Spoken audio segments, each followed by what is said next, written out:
So, as I told you that I will be recording my life story about how I grew up in Uganda, and after the war, when we were in Jinja, of course, I was given birth when I was in Jinja.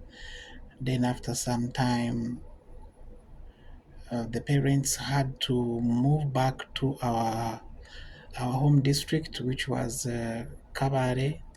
By then it was still Kabare, but now it is called Ruchiga. I was born in Mahanga and Mahanga Trading Center. Yes, in Mchiga. And it was not easy. They tell us that when they came back, they had to begin from zero. And we he had to move to a different kind of business. He was a medical doctor. Of course, he tried to enter into a different clinics. Maybe he can begin his or something like that, but it was not possible because he never had the capital. And so, what the grandfather did for him, he told him if he can join him in the same business. By then, our grandfather was selling second-hand clothes for men, the jackets, the trousers, and the suits in different markets. They would move to different trading centers where there are open markets, and he would go with the father to go and sell clothes. And so somehow we survived like that. We grew up like that. I remember in nursery, we were not doing badly. I actually went to nursery school for your information.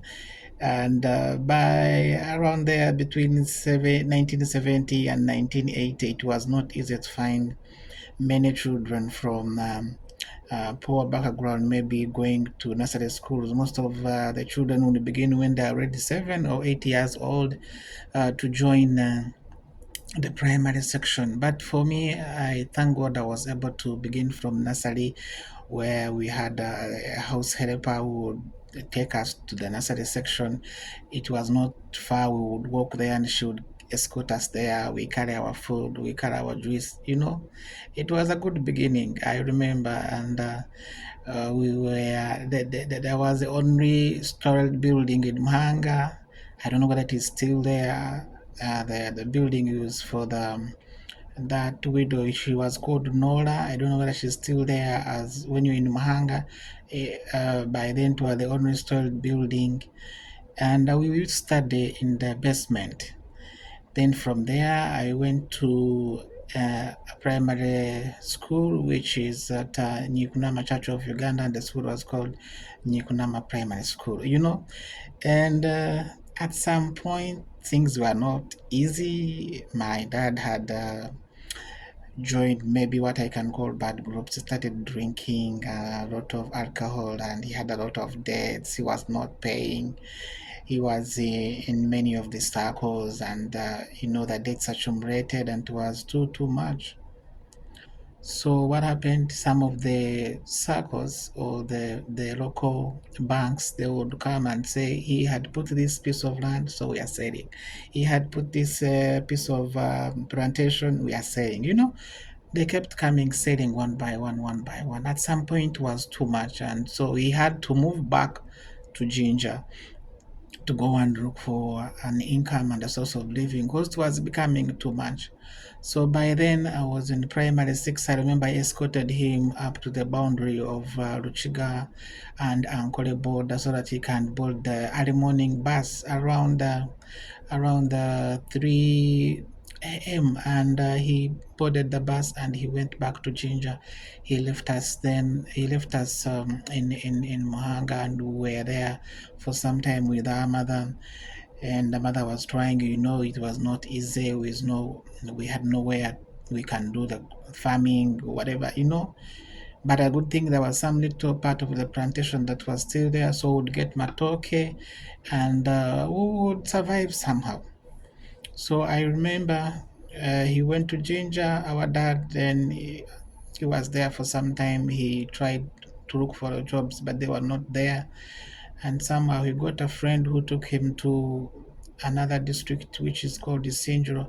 So he found himself in Kavianda working for a Catholic church as a medical personnel there, and they had a private dispensary. So we somehow my mother had to move to join him in Kavianda, and for us as children, we were left alone in the house.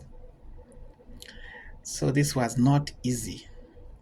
We became a child-headed family. Of course, mother went there. She was trying to do farming. They had to go and rent out a piece of land where they can plant some maize so that they can be able to raise some food for us back home so that we can get something to eat. And it took them almost like a full year so that the other children can relocate and we join our family in Kaviand. And it was not easy. We went through a lot of difficulties. I remember even I had to sit for my P7 examinations, called primary living examination in Uganda. And you would go to school, then you come back, and there is no lunch, or you had cooked food maybe that was for supper, and then you come and eat food which stayed overnight. Basically, we would eat cold food. You know that kind of lifestyle going to school, like you're not feeling warm, and you know Kabale how it can be cold, and when you don't eat food the whole day, how you can feel. But somehow we survived.